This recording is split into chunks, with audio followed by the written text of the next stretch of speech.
They're the only game in town who has capacity to build because they had this inventory of land available to build on. So this goes beyond loyalty. It goes into strategically growing your business because you have access to cash. And that, I can't understate that. This podcast is for informational purposes only and does not constitute financial, legal, or investment advice. Please consult a professional advisor before making decisions based on what you hear on this show. Today, we're going to be breaking down how, as a business owner, you can recruit and retain top talent while at the same time keeping control of your money. I know this is important. I know it's hard. And the traditional methods that we've been taught just don't work. And today we're going to show you why they don't work. And also, what's the cost if we don't figure this out? Thankfully, I'm not going to be breaking this down by myself. I'm surrounded by the dream team of coaches. I got the retiree of the group, Mr. Mark Caragucci. Welcome to have you on, Mark. Good to be here. Thanks for having me. I got downtown Ernie Brown in the bottom corner of my screen. Good to see you, Ern. Good to see you, Russ. Would you call me a key guy? Just, we're recording this podcast. Just curious where I stand. Oh man, you're three keys, man. Like you're a janitor set of keys. I'll take it. Okay, all right. Stallion, thank you for stepping in there. I thought maybe you were going to give a better answer to Ern than I was, but good to have you back. Hey, he asked you direct, so I'm just going to let you hang out there by yourself. But no, this is a ridiculously important conversation. And to your point, we have not been shared this kind of information as business owners, and we're at a disadvantage because of it. So I'm excited to be able to break this down today.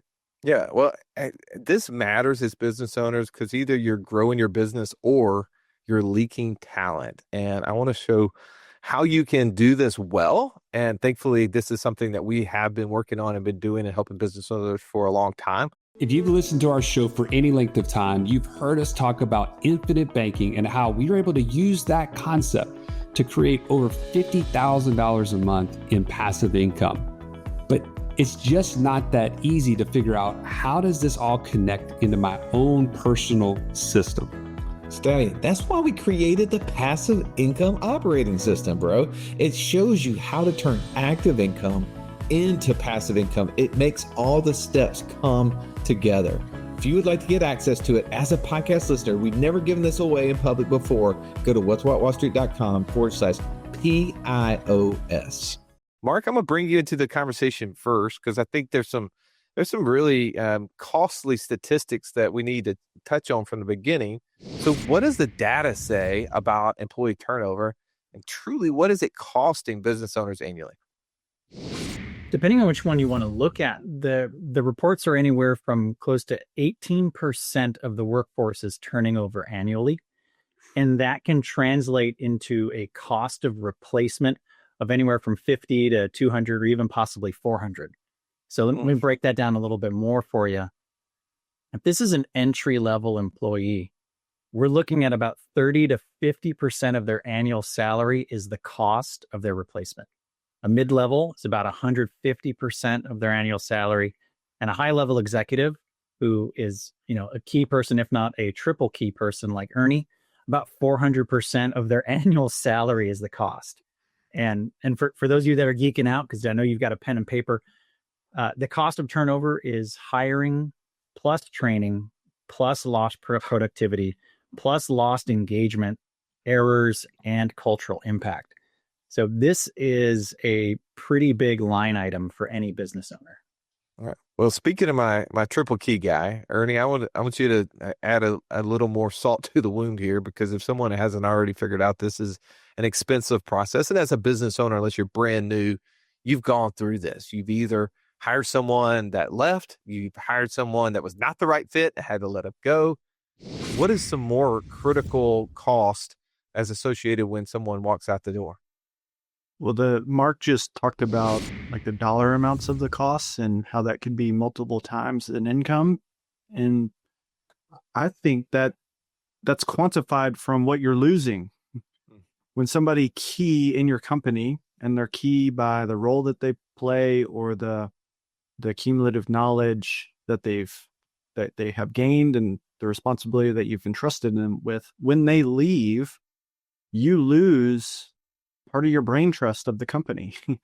somebody who understands the mission, the mission, who gets the vision, who's very important in carrying that out and possibly carrying other teammates to carry that out. So when that person loses, it's a strategic loss and a potential horizontal and downline relational loss that speaks to the possible 400% of their annual income impact in the business. And that's felt not just in dollars, but future revenues and morale cost in the organization.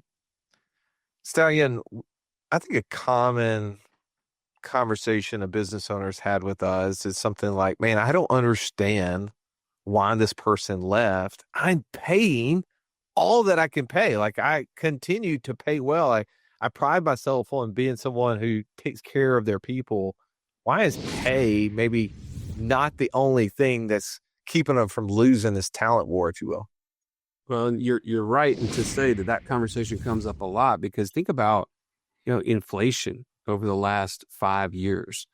The cost of that employee has risen dramatically, especially in place of turnover, because when people stay long term, the inflation doesn't affect their pay as much as if you have to rehire that new role, because now the expectation for that new role is much higher. But to your point, it's not all about the dollars, right?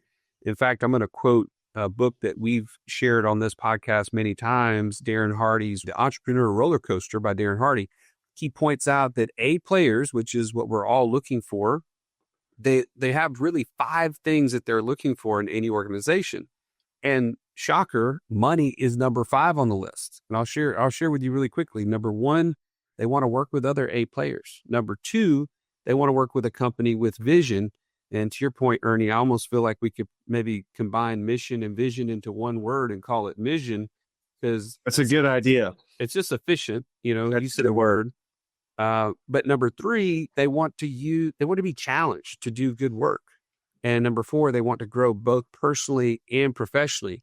And I'll go ahead and tell you, when I read this list, Russ, I don't feel like I'm doing a great job always of creating that kind of environment for people, because that means I have to level up as a leader. And maybe if you're listening to this and you're a business owner, you have some of those same concerns. I can't help you with all those things, but we can help you with this very strategic way to add more value to your team. All right. I want to create clarity real quick. You said the term A player. Not everybody will know how to define that. What is an A player versus a B player, C player? And here's the best way someone has ever shared this with me, is if you were to start a brand new company, an A player would be everybody that you would take with you to the new company. If you're like, oh, I started a brand new company, I get to start over. Who am I taking?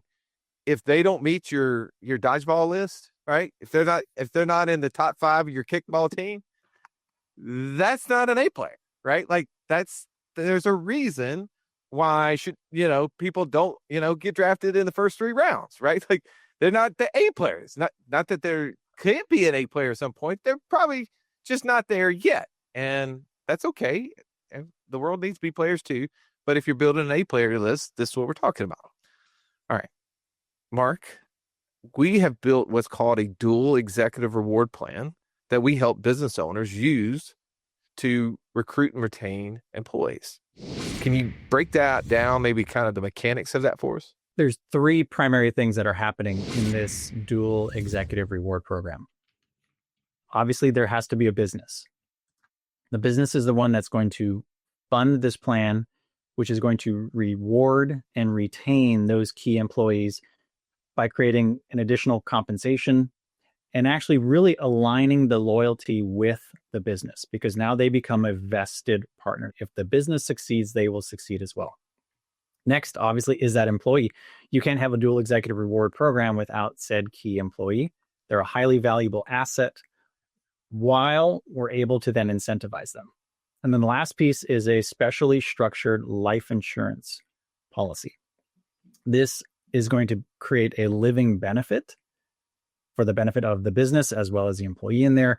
And then also there's a death benefit, which protects the key employee's family as well as the business. And those are things that we can go into deeper on a different discussion. Yeah, I definitely want to go into how that works in just a second. Before I get there, though, Ernie, the person who has a company and their company has a 401k or whatever, and they're like, I was thinking about just doing that for my team. Why is this dual executive reward plan better than offering, say, a 401k or any other sort of qualified plan, in your opinion? Yeah, that when we think about giving benefits to key people to make them stay longer or make them more loyal, that is the thing that is common, the 401k or associated flavors or letters of the alphabet soup. I think of at least three things. When you offer a 401k, if that key person dies, is there any benefit back to the company against their loss of life or to their family? No. Number two, is there any utility to the company? If you offer a 401k and you contribute money into that plan for them, do you have any use of it? No. And number three, does the 401k make the person, the triple key guy, if you will, or gal, loyal to the company? I would say no. And here's what I mean. I know you guys' backgrounds, all in different early in your careers, corporate gigs. Russ, did you have a 401k, access to a 401k at one time? I did have one. Did it keep you at that company? Are you still there? Yeah, I moonlight both as the car rental place and the other financial advisory place. No, I have long since left those careers. Yeah. Yeah. Joey, did you have access? I did, and I funded the bejesus out of it. And then what'd you do? And then I took it with me when I left. Mark, did you have access? I had one of said things, yes. And are you still piloting airplanes?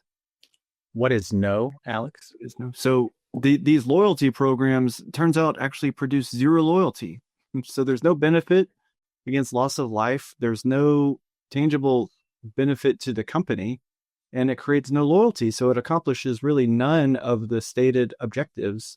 So how could this dual executive reward plan not be better? Exactly. It's not hard to win when you're competing against that.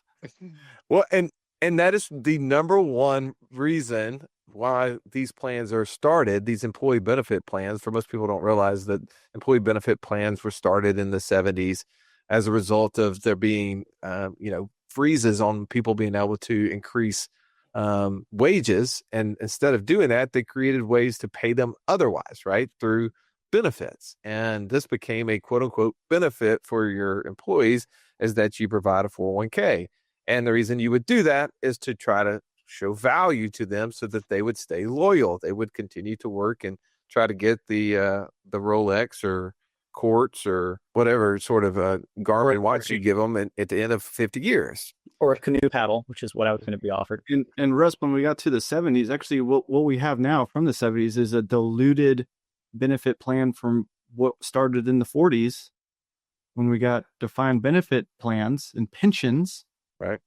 Then the companies offering those realized, ooh, this isn't good for us. Let's turn this around and change it from a defined benefit to a defined contribution. So we put all the risk on the employee. And so we have a even worse version of what was started to maintain and attract. Right. And then the underlying investments are no longer investments. They're just speculations. People are basically gambling with money. I mean, they might as well just go to Las Vegas and play the craps table, at least get to, have a couple high fives along the way. All right.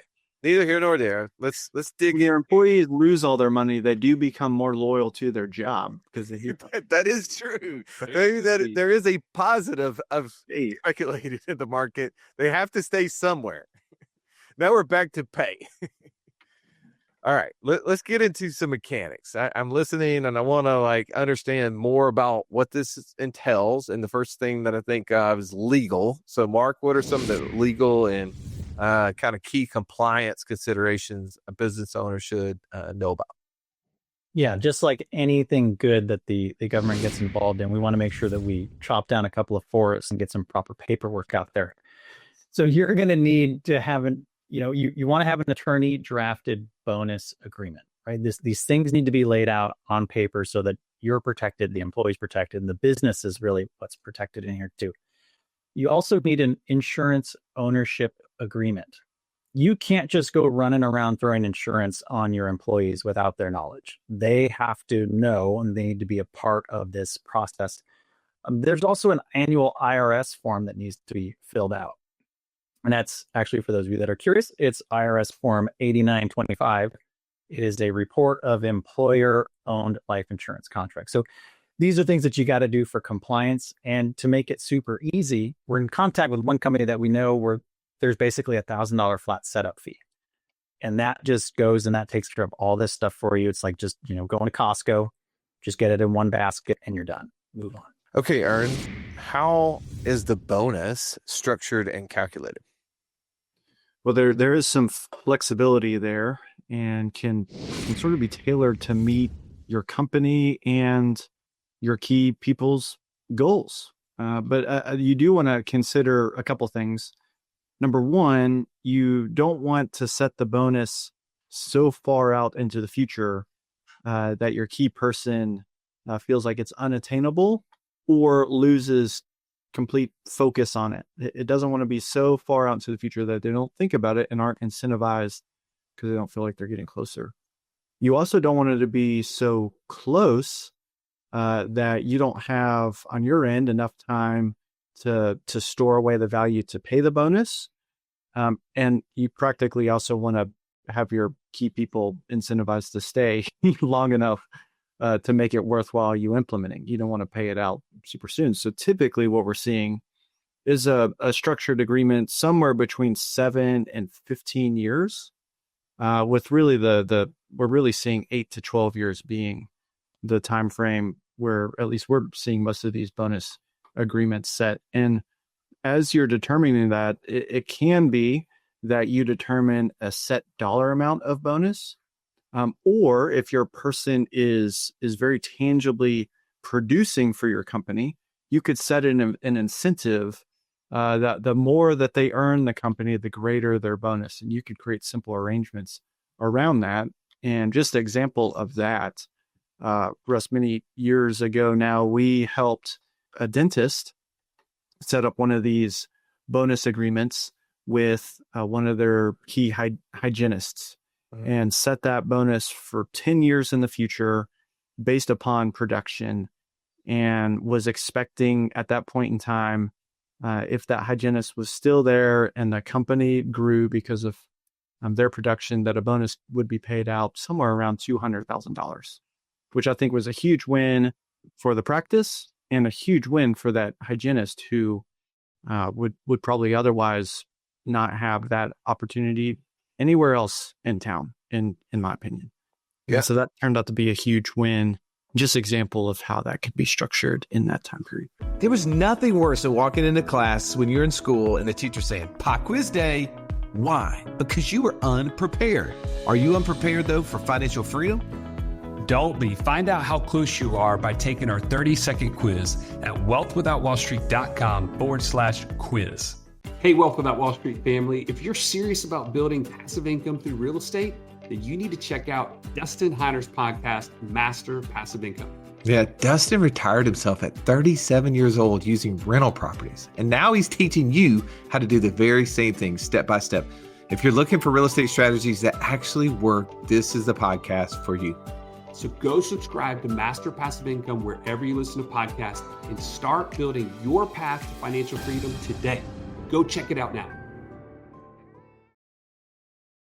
We have an ebook, and if you will go to Instagram and DM us the word team, we'll send you this ebook, and it lays this out pretty cleanly so you can have all the insights around us. And our team has been really good at helping business owners set this up, but we also partner with the legal and tax team to help make sure everything is compliant. And we've been able to work out a pretty good arrangement with them where there's an early setup fee. It's like $1,000, I think, to get the first 3 team members, and then they will actually do an annual review of it from that point forward. So fairly inexpensive. The key part I want to make sure that is shared here is that when the way these plans are set up to where they avoid all the rules and regulations that normally 401k plans and even non-qualified deferred comp plans, you may have heard those as business owners, those have a lot of regulation around them and who you can do it on, meaning like if you're going to give out a 401k plan, you have to do it for everybody. If you're going to do this non-qualified, it has to be for this very specific group of people. The beauty behind this plan, it gives you way more flexibility, very little red tape to go along with it. And the way you avoid it, what Ernie was describing, is through this bonus agreement. And most of the time as business owners, we've had some sort of bonus agreement with our team, but it's always been some short-term thing. Like, hey, if we hit certain sales criteria for the day or for the week, there's going to be this bonus. And then maybe I just take you out to dinner as a team, right? And maybe everybody gets a $500 extra Christmas bonus. It's you do this, you get that. And that's the way this agreement has been created. It says, if you do this, and this is staying loyal to the company for the length of the time allotted, as Ernie said, is you could get to design it. Most plans we're seeing between 7 and 15 years. Then we will do that. And you get to decide exactly what that is. The key is you can't say, oh, if you're 5 years in of a 10-year deal, you're 50% vested. Once you say vested, then they have to immediately start paying tax on it. If you don't, both of you are in violation. So that's why we set this bonus agreement up very specifically. And I want to get that out there because sometimes people will try to DIY this thing, and you could put yourself in a really bad position for something that's really simple to set up, as long as it's being set up with the key people. All right. With that said, Stallion, we love the infinite banking concept. We use it in all sort of different ways. Nelson accurately described it, infinite, for a reason. How does the infinite of infinite banking fit into the dual executive reward plan? Well, I'm going to share more about how this cash value within this whole process is being used by business owners. I'm going to give you like a real case study. But before I do, I want to point out some really key differentials that you've already heard Ernie mentioned and now Russ. Think about this from the standpoint of the employee. They don't do anything extra to earn this except do their job at the level that they've been doing it, like continue to exceed expectations, because that's why they're getting this honor, this privilege to begin with. That's huge. I mean, that's like a huge confidence boost that, man, my company is willing to invest this on my behalf. And unlike a 401k, I don't have to put any money away of my own to get this quote unquote match kind of scenario. So this is 100% coming from your employer. Like, it just communicates a lot, and it takes that whole question mark out of their mind. So what do you think? They're going to work hard for you. So I just want to point that just psychological piece out that, 401ks just don't have. I just want to make that point. But the second thing that it also does is it puts the money into your control. As a business owner, when I fund this bonus plan, I'm putting cash into a policy on that person's life, and it's building cash value. And I can then use that money to continue to grow the business. So one, I have more opportunity to meet the restraints or the requirements of that bonus plan 5, 10, 15 years into the future, because I have more capital to reinvest on that behalf. I'm going to give you an example. One of our clients had this put in place on one of their key employees. It's in the home building sector. And during the 2010, 11, 12 timeframe, lots had dropped to almost nothing. Okay. Like, they were very, very inexpensive, but nobody had money to invest in those lots in the home space. And so, these guys did two things at once. They secured their top talent by giving them this bonus plan. And then they used the capital that was being funded or using to fund that bonus plan to simultaneously go and buy lots at a drastic discount, 10, 20% of their actual value. And then what happened? Fast forward 2 years later, they're the only game in town who has capacity to build, because they had this inventory of land available to build on. And then fast forward a little bit further, they get acquired at an 8-figure exit because of the fact that they were so well positioned in the market.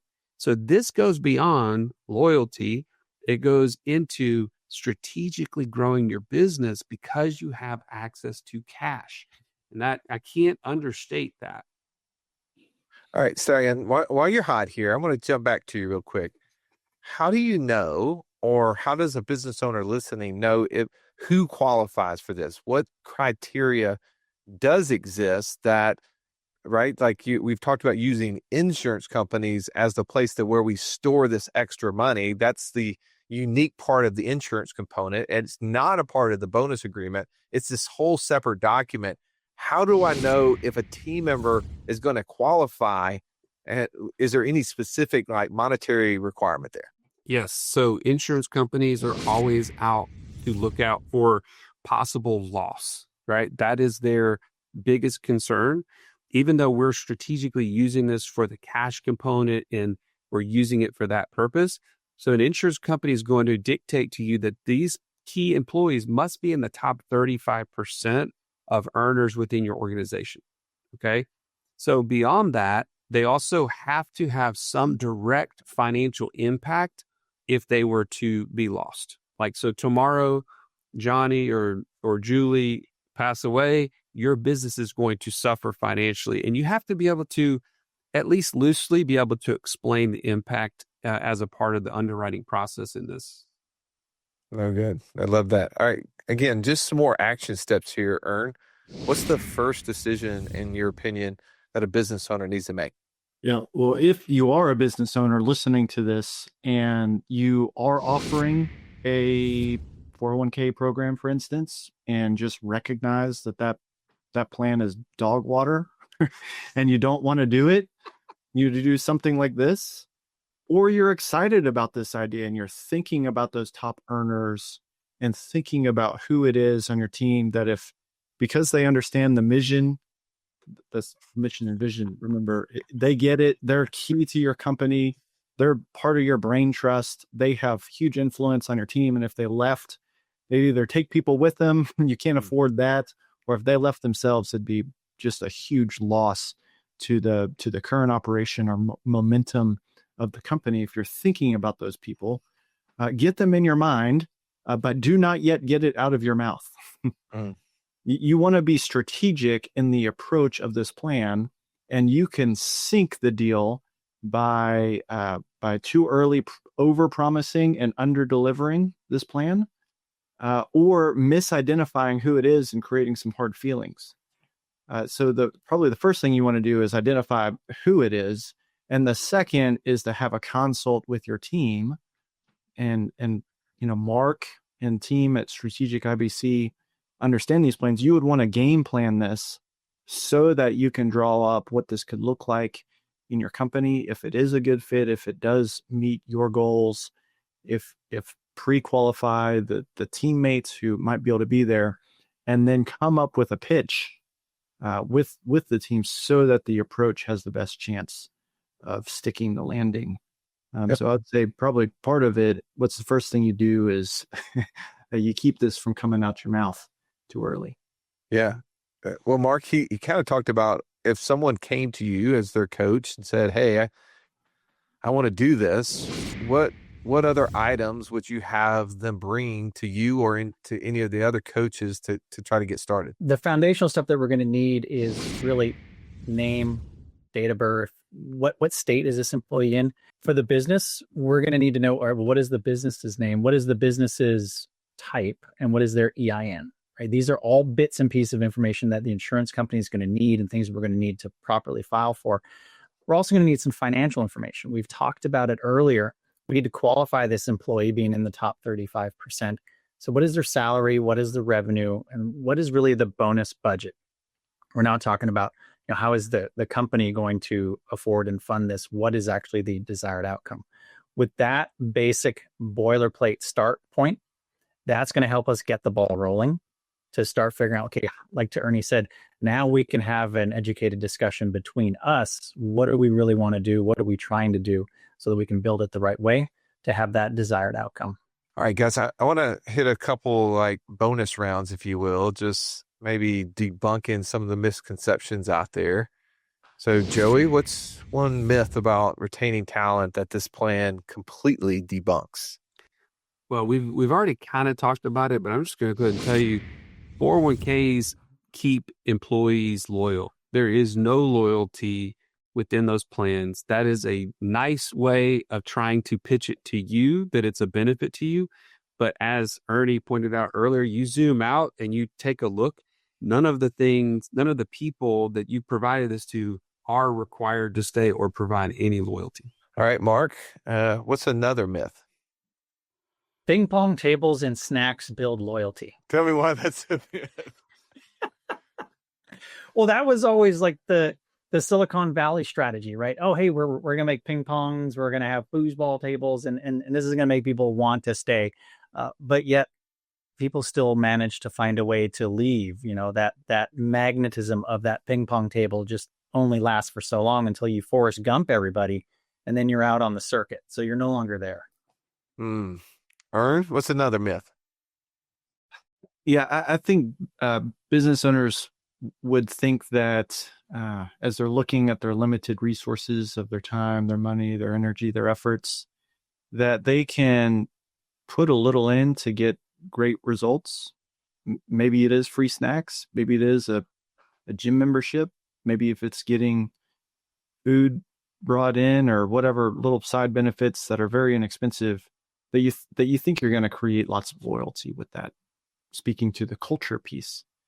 And what I would say is this bonus plan, this agreement can enable you to make a tremendous investment in terms of money that the team can be really excited about, that they can see you making a significant commitment to them and to the growth of the company. And when you signal that to them, they will be loyal because they see something coming to them on the back end. And they see how much you value them by offering them this bonus. But you get the best of both worlds because while you do that for them, you also have access, if you so choose, to this money before the bonus is paid out for you to invest in the growth of the company, however you would so choose. And so by keeping your people and by continuing to invest in your business, you can hit those growth targets that you hope for, be able to pay out the bonus, and be able to have the money in the meantime to make all that happen. So you don't have to make small little snacks and ping pong table purchases like Mark mentioned. You don't have to do the little things. You can do a big thing and do it inexpensively with lots of flexibility, with a win-win for you and the company and your employees. Yeah, I'm going to throw one out there too as well. This comes back from my investment advisor days where, the sales pitch was, hey, if you had a business owner out there, tell them that if they use this safe harbor match, that they will actually get to put in way more money into their 401k. So they'll get to defer way more in taxes. They'll save more in taxes. Well, one, 401ks don't save taxes. They defer taxes, and they also defer the tax calculation. And the idea of being able to, contribute more into a plan that you can't access until you're 59 and a half. That's like when you do that, anytime you contribute money into one of these plans and you defer how long you can get access to it, it's literally like hiring a warden, a prison warden for your money and giving them the keys. Like, it's just bananas that you would wait and postpone how long you could get access to the money just for the privilege of being able to pay your employees more money. If you want to pay them more money, go ahead and give it to them today. Don't make them wait for it. Like, there's no benefit in that. That's a crazy thing. Business owners think a 401k match is an opportunity for a golden handcuff. We've already showed that it is not golden handcuffs because 3 out of the 4 of us who all had 401ks all have left. Really, all this is a golden handout to Wall Street. Hopefully you found this interesting. It was helpful to you. We have a ton of information on this. Like I said, go to Instagram, DM us the word team, and we'll send you our ebook on this. If you want to go deeper and see, does your business qualify, go to whatwallstreet.com/free call. One of our coaches can walk you through this process. Something that we do a lot of It's unique. It may or may not be a fit for your business. We can help you walk through that process. And if it makes sense, connect you to all the legal team that can do this simply for you. Coaches, Joey, thank you so much for being on. Thank you for listening. Hope you found value. Have an amazing day. This has been the Wealth Without Wall Street podcast. Don't forget to subscribe to the show to break free of the Wall Street mindset and begin building wealth on your own terms in places you understand so that your wealth will never run dry.